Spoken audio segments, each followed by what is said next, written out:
You've felt it, haven't you? That hollow silence after you text first and they don't reply. That sinking feeling when you're always the one reaching out, always the one adjusting, always the one hoping to be enough. You laugh at their jokes, make time for their chaos, compromise on your values, and yet you're treated like a convenience, like an option, not a priority. The truth is brutal, but here it is. People don't crave what's always available. They crave what feels rare, untouchable, necessary.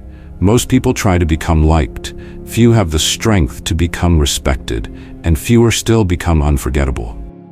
Let me be direct. You're not being overlooked because you lack value. You're being overlooked because you've been handing out your value like it's free. What's rare is desired. What's predictable is ignored.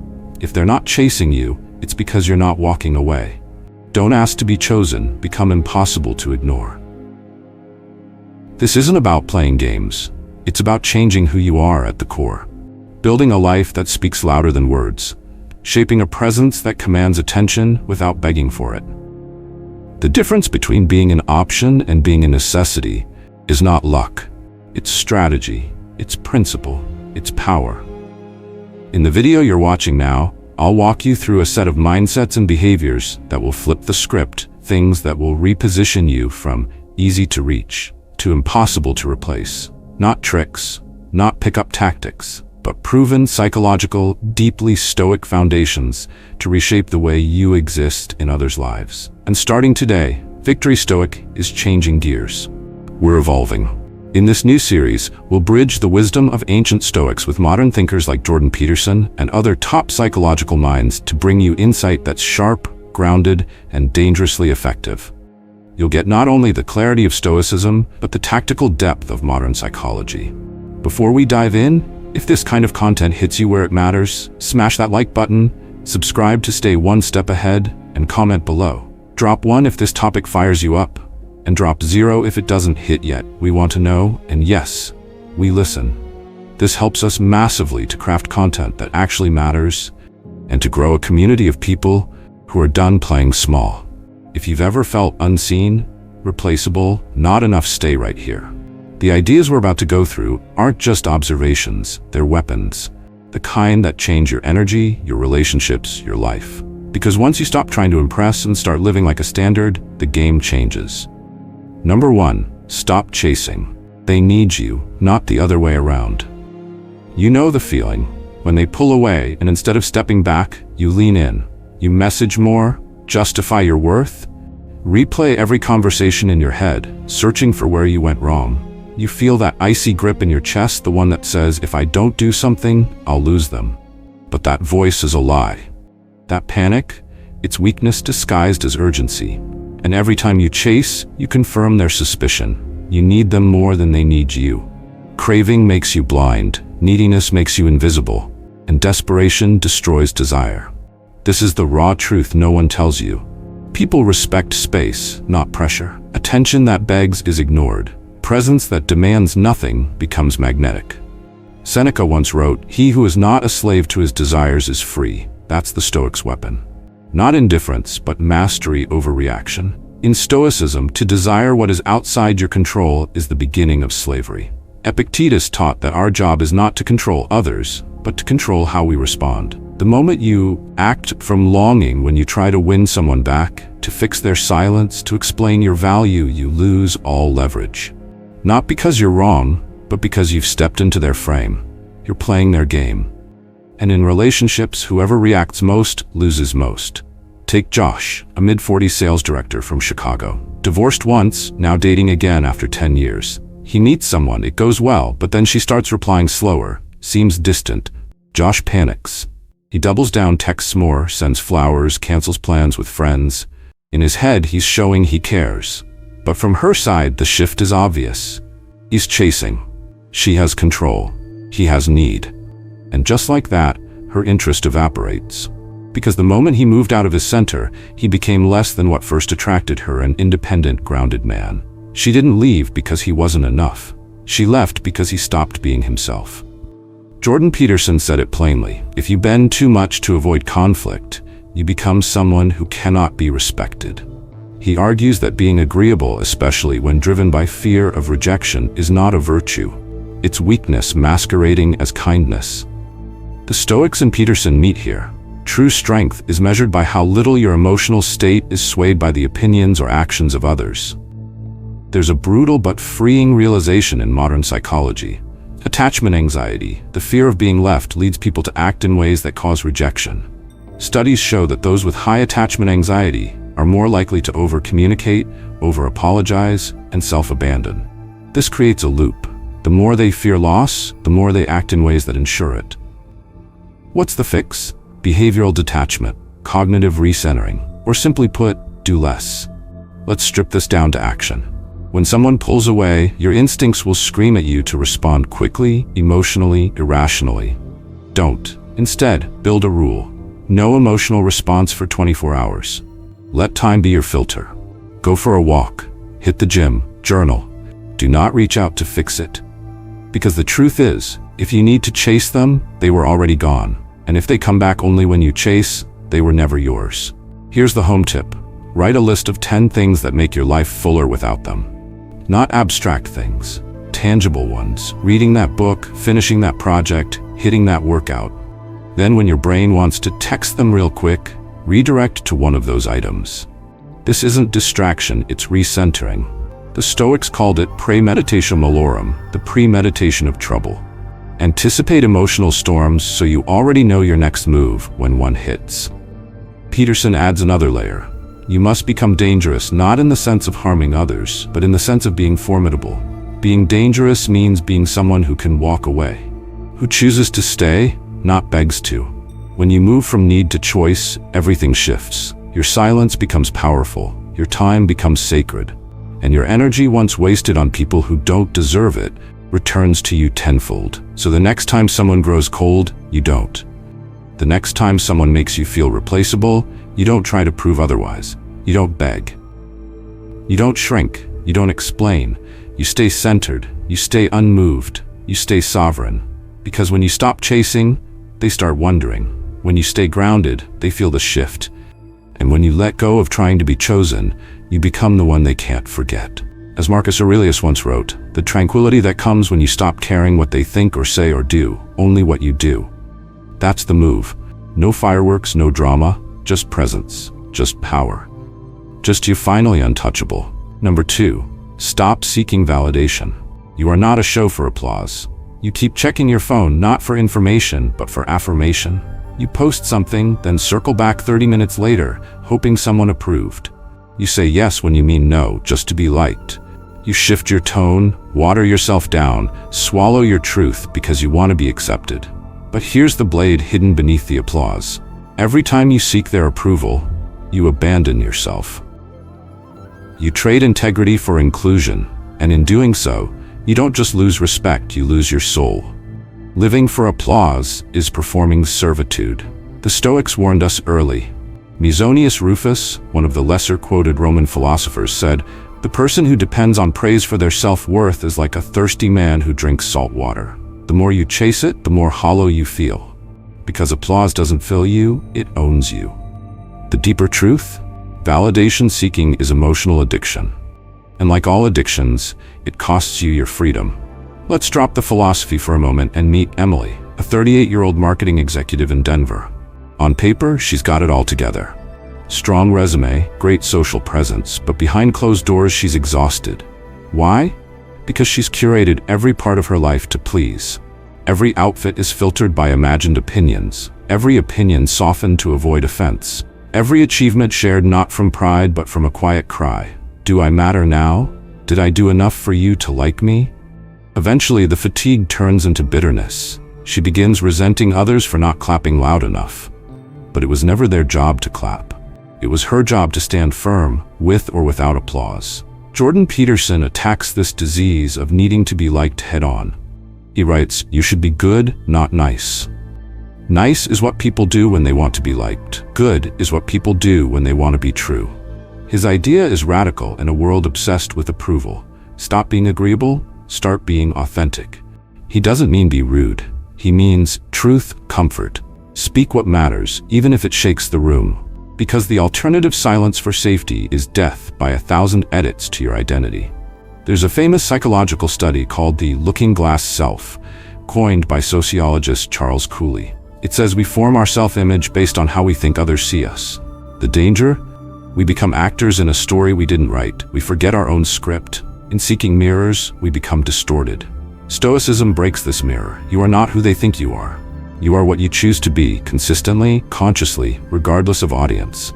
Imagine this. You are a mountain, still, silent, unmoved.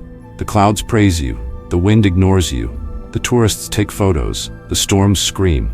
But none of it changes your posture. You are not great because they applaud you, are great because you do not flinch. Seeking validation is like asking the clouds for permission to exist. The mountain doesn't ask. The mountain just is. Back to daily life. How do you break the habit? Start with this tip. Do one act every day with zero announcement. Go to the gym and don't post it. Help someone and tell no one. Finish something hard and sit in that quiet, unshared pride. You'll feel withdrawal at first. You'll want someone to notice. Don't feed that need. Let it starve. What grows in its place is self-respect, the rarest form of confidence. Here's another practice. Write down whose opinion you fear the most. Now ask yourself, what part of my life am I editing to please this person? Then ask, what would I do differently if I wasn't afraid of disappointing them? These questions are surgical. They cut through the lies you've been living. They expose the cost of your silence. Peterson again, if you tell the truth, you don't have to remember anything. The truth is heavy, but lies are exhausting. When you live for validation, you're constantly editing, remembering who you're supposed to be. One slip and the mask cracks. But when you live from center, you're untouchable, because nothing they say can shake what you didn't build on their applause.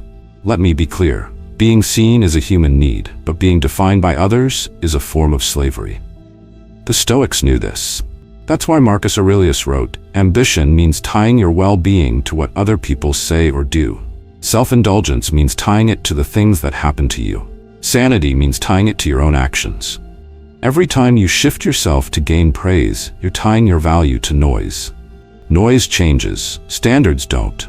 Let's look at it another way. Imagine you're an artist. Would you paint based on the crowd's feedback or based on what's true in your gut? The artist who panders becomes irrelevant. The one who dares to be misunderstood, who creates from integrity, becomes eternal. In life, you're either performing or becoming. Choose one. Now let's pull this out of theory and into practice. Set a 7-day no-performance challenge. For 1 week, say no when you want to. Don't post anything for likes. Don't soften your opinion to be palatable. Speak what's true, not what's popular. Act as if no one is watching and mean it. Journal what happens. You'll notice resistance, fear, maybe even some loss. But you'll also feel something new. Alignment, power, peace. Because here's the paradox. When you stop needing applause, you finally deserve it. And when you act from principle, not popularity, you stop being seen as replaceable. You start being remembered as real. That's the game. Stop performing, start becoming. Number 3, set a high standard and never lower it for anyone. He didn't scream, he didn't curse, he just didn't show up the next time. That was David, 42, software architect from Austin. His partner had belittled him again in front of her friends. A cheap shot, masked as a joke designed to make her look charming while cutting him down. She laughed, they laughed, and he smiled politely. But he didn't forget. He didn't explain. He didn't ask her to respect him next time. He simply decided that next time wouldn't happen. He walked, quietly, firmly, and that silence, it roared. Every time you excuse disrespect, you train the world to treat you worse. When you stay, when you swallow, when you minimize what cuts you, it doesn't make you strong. It makes you complicit. Your boundaries are either enforced or erased. There is no in-between. The more you tolerate, the more you'll be tested. The more you bend, the more they'll push, and the more you explain, the less they'll listen. The Stoic philosopher Cleanthes once said, "Lead your life like a soldier in the field, ready, disciplined, and unwilling to be commanded by any but reason." That's not just poetry, that's protocol. Discipline isn't just about waking up early or eating clean, it's about not tolerating what violates your peace. Setting a high standard isn't arrogance, it's survival. Because when you allow what insults your spirit, you don't just lose respect, you lose self-trust. Let's get metaphorical. Think of yourself as a fortress. A beautiful ancient structure, not because it was easy to enter, but because it wasn't. The walls were built with intention. Each gate watched, every entry earned. Now imagine tearing down those walls, inviting in whoever knocks, even those who spit at the stones. That's what lowering your standards looks like. The fortress becomes a motel, and no one reveres a motel. They use it, then leave. Jordan Peterson warns us about this dynamic.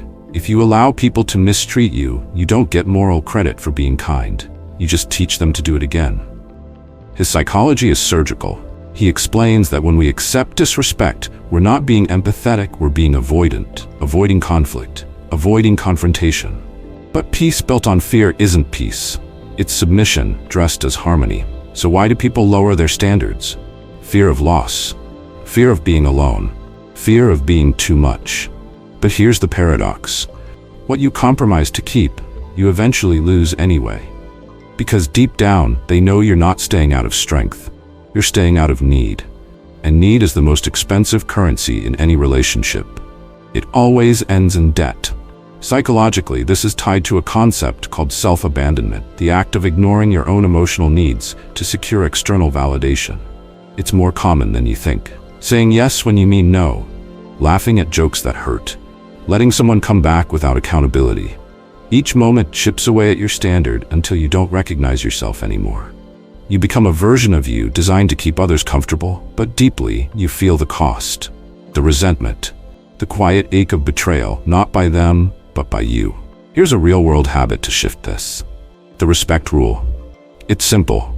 The moment someone disrespects you, interrupts, mocks, dismisses, violates a boundary, you respond clearly and calmly, once. If it happens again, you distance. No second warnings, no emotional lectures, just consequence. Why? Because your silence teaches louder than your anger ever will. And no, this isn't about being cold or rigid. It's about being clear. People don't respect vague energy, they respect sharp lines. And the sharper your standard, the more clearly people decide, step up or step out. Marcus Aurelius wrote, "The soul becomes dyed with the color of its thoughts." When your internal voice keeps whispering, "It's okay, maybe they didn't mean it," your soul begins to fade. You become stained with toleration.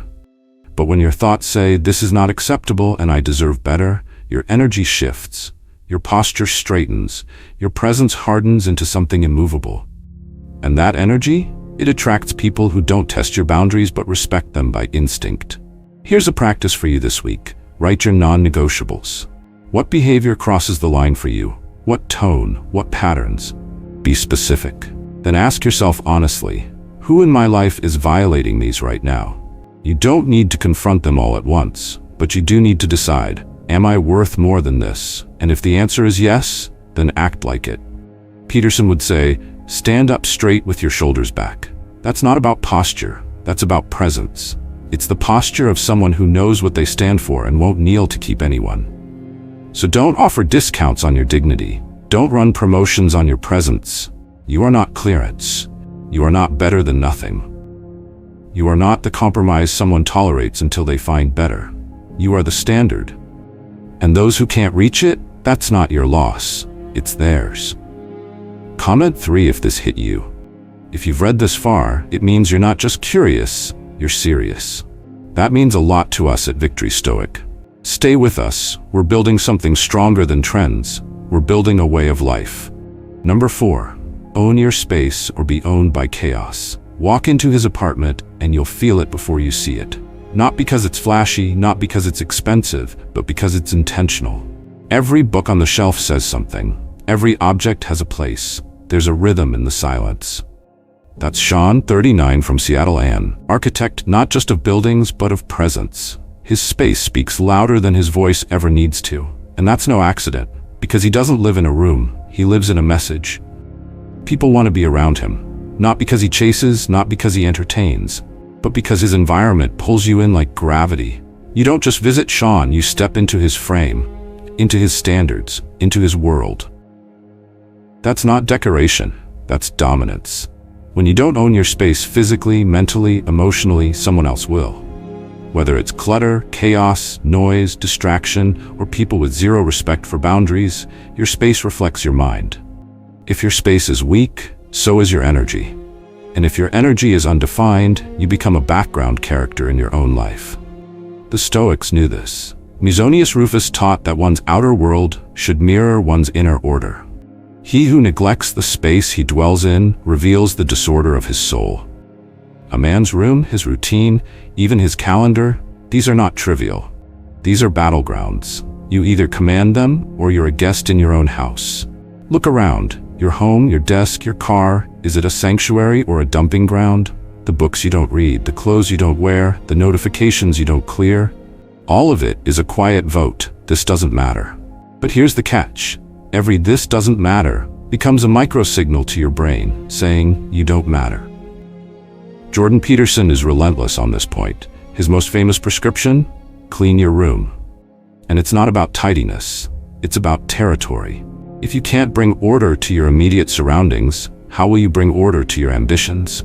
How can you demand respect if you're surrounded by entropy you created, or worse, refuse to fix? In psychology, environmental cues are known to directly impact behavior and emotional regulation. A study from Princeton's Neuroscience Institute showed that clutter directly competes for your attention, reduces working memory, and increases stress. That means a messy space is not just ugly, it's psychological sabotage. But let's elevate this. Your space is not just a reflection, it's a frame, a signal to others about how you operate. Just like a luxury store carefully designs lighting, spacing, and layout to signal exclusivity and precision, you too must build your space to declare your values silently. Let's make it real. Imagine your home like a castle, not a fantasy, a real fortress. High walls, clean structure, defined zones. The entry is watched. The rooms are purposeful. There are areas for strategy, your desk for regeneration, your bed for creation, your hobby corner. No part of the castle is random. Nothing says "I don't care," because everything says, "This is mine." When someone walks into your space, do they feel presence? Do they sense focus? Do they see evidence of a man in command of his life? Or do they feel drift, chaos, indifference? Most people live like tenants in their own life, renters of reality, waiting for someone else to fix, inspire, or shape it. But you are not a tenant, you are the landlord of your mind. The question is, what's the rent policy? Here's a practical challenge. Design a no-chaos zone. One space in your life, your desk, your living room, your garage, make it sacred. No dishes, no noise, no distraction. Make it yours. Light it the way you want. Keep only what adds clarity or inspiration. Let it become the prototype of your future self. Then build habits that reinforce ownership. Start your day by resetting your space. Schedule time blocks that no one can touch. Establish rituals, music, scent, light that reinforce control. You're not just building a space, you're building a signal, and people respond to signals.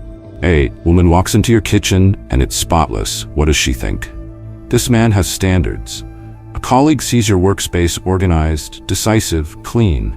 They feel trust. You're not convincing them, you're showing them. And showing always wins. Marcus Aurelius wrote, "The soul becomes dyed with the color of its thoughts." Your space becomes dyed with the color of your character. If it's dull, lifeless, neglected, that's not neutral. That's evidence. But when it's sharp, defined, clean, it speaks. It commands. It says, "This man doesn't drift, he decides." You don't need a mansion, you need order. You don't need expensive art, you need intention. You don't need more storage, you need less noise. And deeper than your physical space, what about your mental space?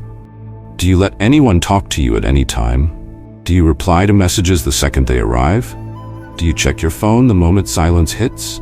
Every notification you obey is a surrendered inch of territory. Own your time. Schedule your solitude. Build boundaries like walls.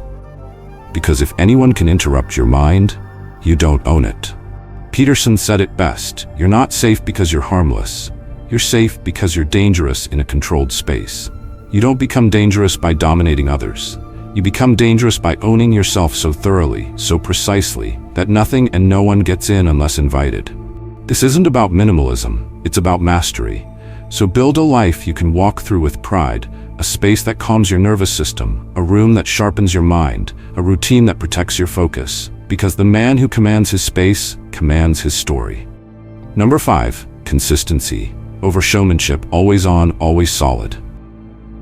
The bar was dim, jazz playing low, Two men sat across from each other, one frantic, the other unreadable. The frantic one, Marcus, 36, a tech consultant from San Diego, was venting about his latest fallout. "I showed up when it mattered," he said, voice rising. "I was there for her big day. I made the grand gesture. I told her everything, and she still left." His friend didn't flinch, just looked at him, calm, then asked, "And the rest of the days? The boring ones? The ones without an audience? Were you still there?" Marcus blinked. That silence cut deeper than any reply. People don't leave because you failed a big moment. They leave because you disappeared in all the small ones. In a world addicted to flashes, grand reveals, dramatic apologies, sudden turnarounds, we forget the most powerful force in the room: consistency. Not the kind that explodes, the kind that endures. Like the Swiss watch, silent, unfailing, precise. No theatrics, no drama, just rhythm, reliability, and relentless presence. That's the kind of man people trust. Not the peacock, the clock. The Stoics understood this. Epictetus wrote, "Don't explain your philosophy, embody it." The Stoic doesn't wait for the spotlight to act right. He acts right whether or not anyone is watching. His greatness isn't measured in peaks, it's revealed in repetition. He rises early, not because he has a meeting, but because self-respect has a schedule. He speaks carefully, not because the moment is important, but because every moment is. Let's talk about Tim, 45, a mail carrier in Minneapolis. Not rich, not flashy, doesn't have a social media presence, doesn't talk much, but every single day he delivers literally and metaphorically. He's never late, knows every neighbor's name, dresses sharp even in the snow, has a ritual. Coffee at 5:30, rope by 6:15, gym by 4. Everyone in the neighborhood trusts him. Kids wave, elders nod, women notice, not because he tries, but because he's anchored. He doesn't chase the moment. He defines it. And here's the thing, Tim doesn't turn it on. He is it, always. There's no gap between his private and public self. And that, in this world, is revolutionary. We live in a culture where authenticity is often confused with impulsiveness, where being real is equated with emotional dumping. But Stoicism says otherwise. The real you isn't your outburst, it's your discipline. Your word kept, your promise fulfilled when no one checks. That's not cold, that's character. Jordan Peterson speaks to this in his principle. Treat yourself like someone you are responsible for helping. What does that mean in this context? It means building systems, habits, boundaries, rituals that support you even on the days your motivation dies, because it will die. But systems don't. That's what true Fongdo is, not charisma in crisis, but clarity in routine. Consistency isn't sexy. That's why it's rare. It's brushing your teeth when you're tired. It's ironing your shirt even if no one notices. It's showing up to work early even if you're not thanked. It's sending that check-in message not to impress, but because that's what someone solid does.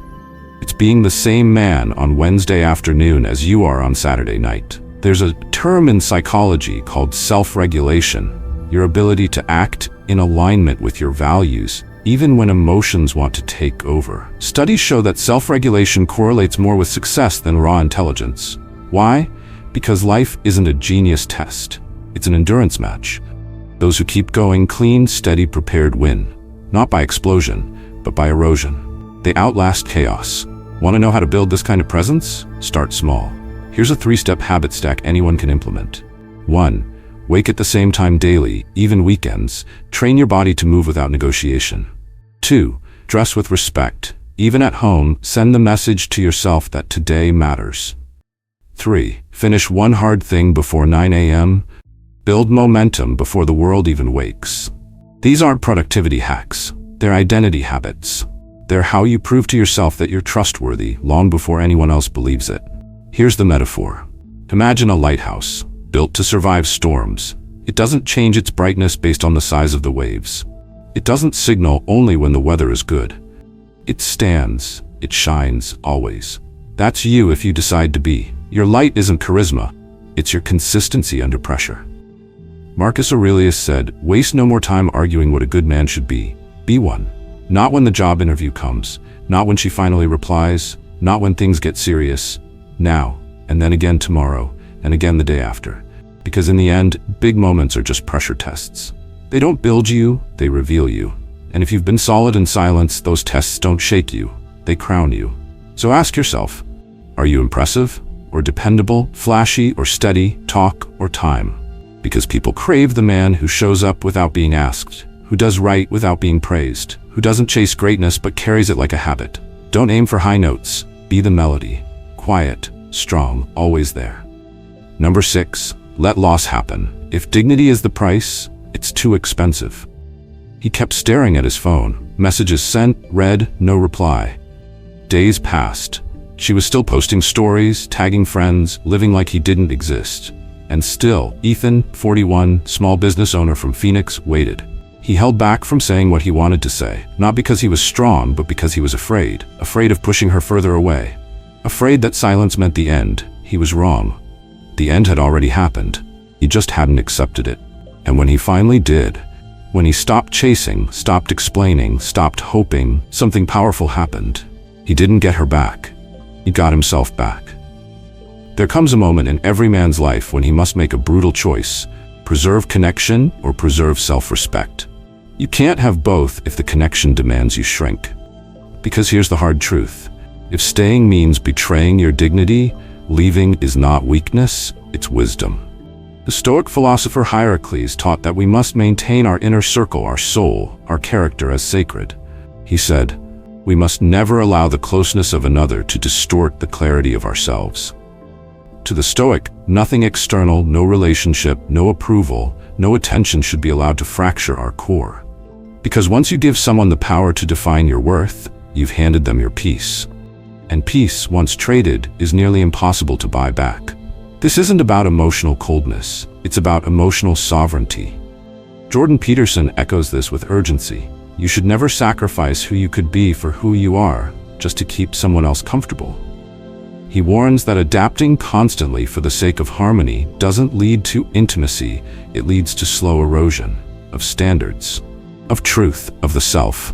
And when it's all said and done, you'll look in the mirror and realize you didn't lose them, you lost you. Let's flip the lens. What if the loss is not tragedy, but liberation? Consider this. If someone leaves you, ignores your worth, walks away without accountability, they're not taking something from you. They're removing what was never truly aligned. The space they leave behind, that's not a void. That's room. Room for clarity. Room for elevation. Room for people who see you without you having to dim your light. Let's be blunt. Not everyone who exits your life is a loss. Some are deletions that should have happened earlier. Some are lessons dressed as lovers. Some are mirrors showing you the exact place you still need to heal. So what do? How do you respond? You don't. You let your absence speak. Silence, when rooted in self-respect, is louder than any plea for attention. Disengagement, when clean and complete, is a message. I value my peace more than your approval. And that message, it changes everything. Because it's not meant for them. It's meant for you. So you can remember who you are. So you can remember what you'll never beg for again. Psychology supports this approach. Research in behavioral science shows that people tend to devalue what they perceive as always available and reevaluate what becomes unavailable. That's not game playing, that's human nature.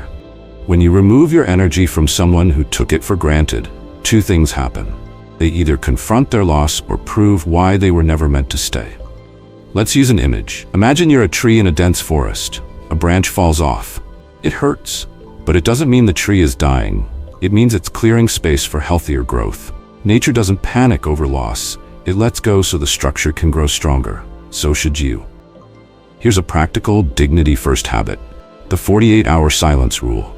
When someone disrespects you, ghosts you, or plays games, don't react emotionally. Don't double text. Don't explain yourself. Go silent for 48 hours. Not to punish them, but to reclaim yourself. In that silence, do 3 things.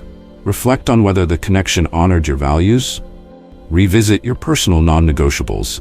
Reinvest your energy in something that grounds you: training, creating, solitude. This is how self-respect is practiced. Not in theory, but in silence, in absence, in stillness. Marcus Aurelius said, "Choose not to be harmed, and you won't be." But choosing not to be harmed often means choosing to walk away, even when it stings, even when the unknown feels colder than the chaos you're leaving behind. That's not cowardice, that's courage without an audience. And it's in those quiet exits, those moments where you decide, enough, that you stop bleeding for people who won't even notice the stain. You stop rehearsing pain for an audience that's already left the theater. You don't chase. You don't collapse. You don't post cryptic messages hoping they'll see. You vanish. You heal. You rise. Because someone who can't see your worth is not your mirror. They are your test. And passing that test means choosing to lose them rather than losing yourself. So let them go. And never lose sleep over someone who could sleep while making you question your worth. Number 7. Don't let emotions drive the wheel. Calm is your power. He read the message and felt the heat rise instantly. His jaw clenched, his fists curled, his heart raced. She accused him of something she twisted out of context again. For a second, Brian, 44, an operations manager from Atlanta, nearly typed a paragraph-long rebuttal full of sarcasm, fire, proof. Then he stopped, closed his phone, took a breath, and smiled. Not because he gave up, but because he finally chose peace over proving. We've all been Brian. That moment when someone pushes your buttons and your reflex screams, react, fight, defend. But here's what Stoicism, psychology, and power dynamics all agree on: your first emotional response is almost always the worst move you can make. Why? Because the moment you act out of emotion, you give control away. You become predictable, easy to read, easy to provoke, and in that state, anyone, even the weak, can manipulate you.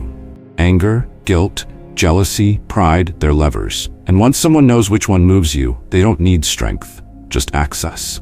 Seneca warned, a man who is ruled by emotion is a slave. He wasn't exaggerating. The Stoics believed that true power is not domination over others, it's mastery over self. Because if someone can hijack your mood with a sentence, your peace with a tone, your clarity with a look, you don't own your life. You're renting it cheaply to everyone who touches your nerves. Think about it. A boss criticizes you unfairly. A partner makes a cold remark. A stranger cuts you off and flips the bird. You rage, you defend, you spiral. But what have you actually done? You've proven that they can control your state without even touching you. Calm is not weakness, it's command.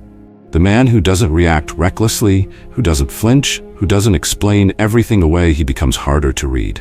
And what people can't read, they can't manipulate. That's not aloofness, that's strategy. Jordan Peterson puts it like this: before you try to change the world, get your emotions in order. Because if you can't control yourself, you'll just make everything worse. His philosophy insists that emotional chaos disguised as passion is not power, it's liability. You must be dangerous and disciplined. Feel deeply, yes, but respond strategically. That's where trust is born in yourself and from others. In psychology, this ability is called emotional regulation, and studies show it correlates strongly with leadership, long-term relationships, and resilience.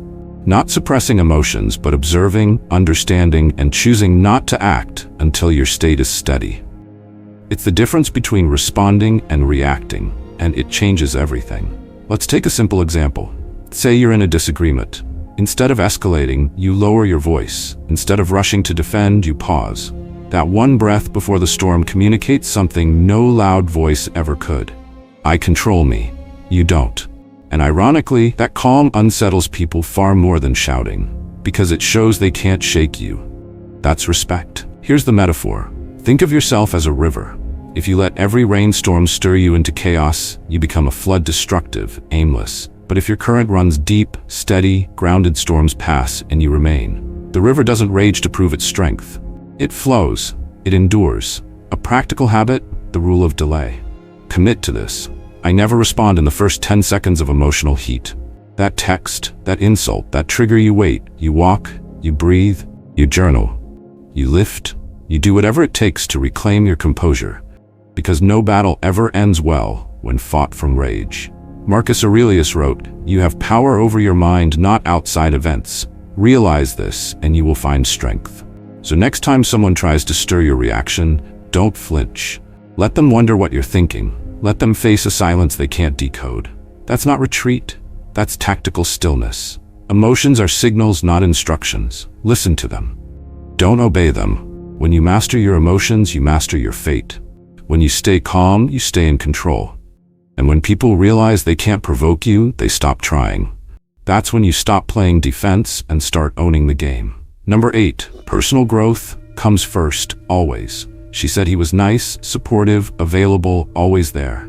And yet she left. Not because Daniel, 38, a loan officer in Chicago, did anything wrong, but because he stopped growing. Somewhere along the way, he traded curiosity for comfort, let go of his ambitions, dropped the guitar he used to love, abandoned the language classes he was once excited about. His world got smaller, and she outgrew it. What started as stable became stale. She didn't fall out of love, she fell out of inspiration. You can't attract anyone if you've stopped attracting yourself. Here's the brutal truth. People drift from people who stop evolving. And it's not just about romance, it's about life. The moment you stop building, the world stops noticing. The moment you stop learning, your conversations die. The moment you stop chasing something higher, you start falling into everyone else's orbit, used, pulled, forgotten. The Stoic philosopher Musonius Rufus once said, "Just as the sword is sharpened by use, so is the mind honed by effort. Without effort, your edge dulls. And a dull life, however safe, is not one anyone wants to join. You become furniture in your own story, background noise in your own home. Growth isn't a luxury, it's a requirement. And when you neglect it, you pay the price in subtle, invisible ways. You get bored, you lose drive, you start needing other people to entertain you, validate you, define you. You become reactive to life instead of creative with it. You chase dopamine because you're not chasing purpose. Psychology calls this state learned passivity. It's when you subconsciously stop trying because you believe effort no longer changes outcomes. But the opposite is also true. When you reintroduce growth, even small wins rekindle internal fire. That's not just motivation, it's chemical. Studies show that learning new skills boosts dopamine and confidence in measurable, lasting ways. Jordan Peterson builds this into his entire framework. Compare yourself to who you were yesterday, not to who someone else is today. His message is simple but savage. You don't have to beat the world. You just have to stop stagnating. Because stagnation, over time, becomes rot. And rot doesn't warn you. It settles quietly. So how do you build momentum again? Start with what I call the personal project rule. You must always have at least one skill, one challenge, one process you're growing through just for you. Not for likes, not for someone's praise. Just because you're alive, and growth is proof. Maybe it's boxing, maybe it's coding, maybe it's painting, public speaking, learning French, building a home gym, writing a book, whatever wakes up that hungry part of you. Choose one. Then protect time for it like you would for a relationship. Because it is a relationship with your future self. Let's use an image. Imagine you're a house. If the lights are dim, the walls unpainted, the furniture dusty, why would anyone want to stay? But if there's construction, new light fixtures going in, new color on the walls, the smell of wood and polish, you don't even need to advertise. People feel it. Because growth is magnetic. You don't have to say, "Look at me." Growth says it for you. And here's what most people don't get. When you commit to personal development, you become harder to manipulate. Because you're busy. You have direction. You don't have time for drama, distractions, or low-quality attention. Your focus becomes your filter. That's not arrogance, it's alignment. Marcus Aurelius wrote, "Waste no more time arguing what a good man should be. Be one." And what is a good man if not someone who refuses to remain the same? So don't wait for pain or heartbreak or some life disaster to wake you up. Wake yourself up with vision, with goals, with projects that pull you out of the fog of comfort, because comfort will rot you and growth will resurrect you. Choose wisely. Conclusion, you are either the standard or the sale rack. Choose. There's a sick irony in modern life. The more desperate you are to be seen, the more invisible you become. The louder you shout for validation, the more easily you're ignored. And the more you chase attention, the faster it runs from you. What they don't tell you is this value is silent. Dignity is subtle. Power doesn't perform. It simply is. You are not defined by how many people choose you. You are defined by how deeply you choose yourself. If you let them name your worth, you'll spend your life adjusting the price tag. One moment discounted, the next on clearance, and eventually, forgotten in the back of the shelf, passed over by people who were never qualified to measure you in the first place. You are not valued by others. You are valued by how you value yourself.